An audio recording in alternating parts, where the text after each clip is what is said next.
तर तिकडे अहिल्यानगरच्या सारोळा बद्धीतले ग्रामस्थ सुद्धा आक्रमक झालेत। जिल्हा परिषद शाळेची दुरवस्था झाल्यानं संताप व्यक्त केला जातो। जिल्हा परिषदेत शाळा भरवण्याचा इशारा आता देण्यात आला।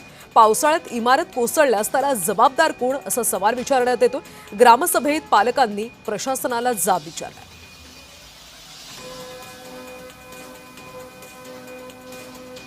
7 वर्ग खोल्याचे जेवढे पाहिजेत तेवढे पुरेसे वर्ग खोल्या नाही येतात आणि आमच्या 2 शाळा अशा 2 वर्ग खोल्या अशा आहेत की त्या एकदम हाताने भिंत आलती।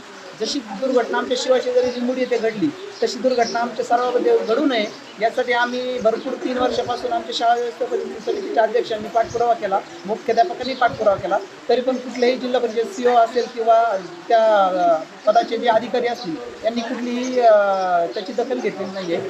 8 दिवसामध्ये येत्या 8 दिवसामध्ये जर काही दखल नाही घेतली जिल्हा परिषदने तर आम्ही मुलांना घेऊन जाऊन आम्ही शिवसाहेबाच्या दालनामध्ये आंदोलन करणार आणि शाळा भरवणार आणि जोपर्यंत आम्हाला ठोस काही असं जिल्हा परिषद काही करणार नाही तोपर्यंत आम्ही तिथून उठणार पण नाही।